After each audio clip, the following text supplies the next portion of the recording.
Welcome back to Crisco's Corner, unfiltered commentary, not your truth, the real truth. And as always, thank you for your support.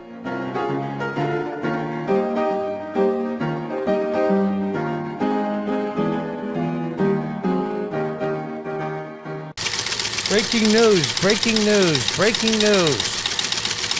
Supreme Court Justice Stephen Breyer to retire. Breaking news.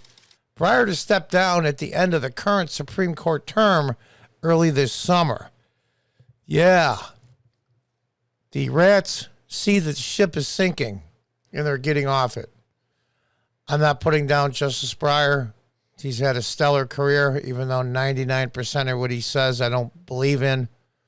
I have to give the man his due. But what's happening is we'll call them liberals slash leftists slash progressives slash whatever you want to call them anymore. We had so many different names. See that the ship is sinking and they're getting off it. Supreme Court Justice Stephen Breyer is retiring, Fox News confirms, setting President Biden up for his first opportunity to fill a vacancy on the high court.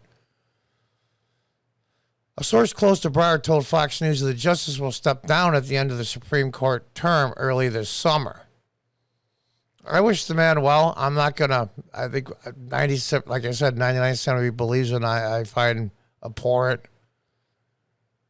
Breyer, who was 83, has been a subject of rampant speculation about his retirement. Liberal activists are calling for the justice to retire soon after Biden was inaugurated. Yeah, in other words, we don't need you anymore. We need somebody else. Breyer was appointed by former President Bill Clinton, a Democrat. Breyer's replacement will need to be confirmed by the Senate, which is currently split 50-50 between Democrats and Republicans, with Democrats technically holding a majority because Vice President Harris can break ties. Yeah, that's part of the problem there.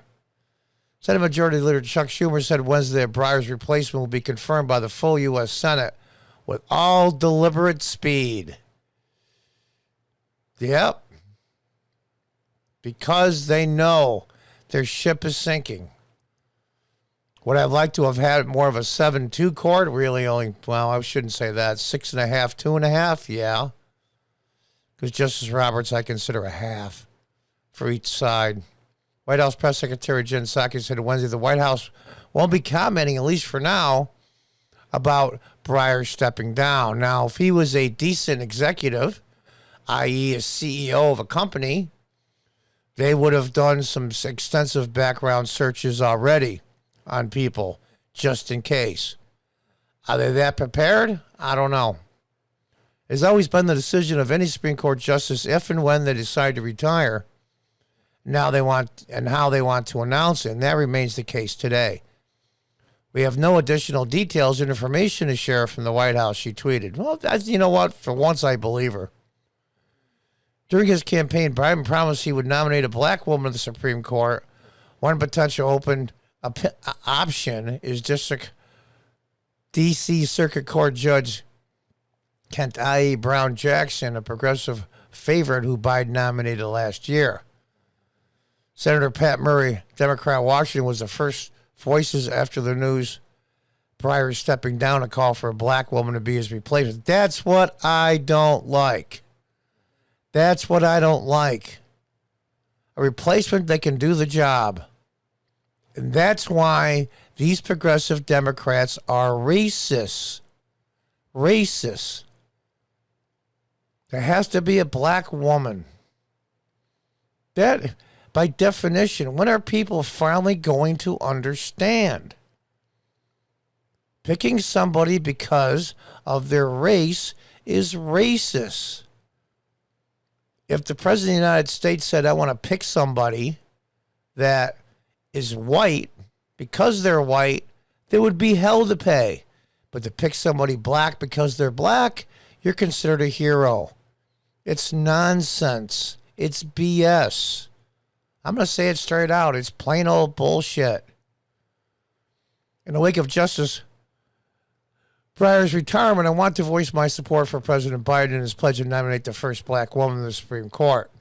The court should reflect the diversity of our country. That's the problem. Here we go. Affirmative action, equity on the Supreme Court. It is unacceptable that we have never in our nation's history had a black woman sit on the Supreme Court, she said. I expect that from Pat Murray in Washington. It's disgusting. Republican activists, meanwhile, already appear to be gearing up to oppose Biden's eventual pick. The left bullied Justice Breyer in retirement. Now he will demand a justice who rubber stamps his liberal political agenda. Judicial Crisis Network President Carrie Servino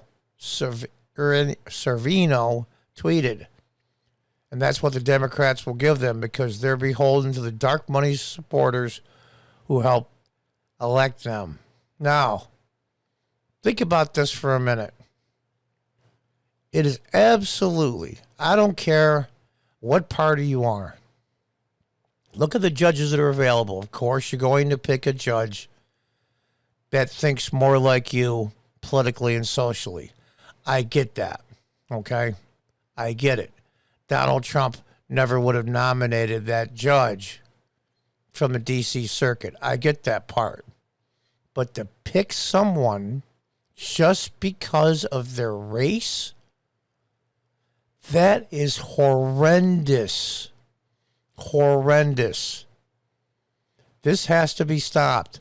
Now, they're going to get their nominee through. And it's going to be great entertainment. Because if you remember, the last three have been total nightmares, especially for Justice Kavanaugh. And it's amazing to me, how will the Republicans handle this? And will Manchin and or Sinema go along with it? That's the other thing. They could vote no and have it extend past this November's election. I think Joe Manchin might actually say, I'm going to hold out. It'll be 51-49. I think that could happen. Let's hope and pray. Not because they'll put a leftist on there. That's their prerogative. It's the president. He or she gets to appoint whoever they want. I get it. But because they're picking somebody because of their race, and this has to be stopped. It's racist. It's wrong. It's un-American. And until next time, goodbye and good luck.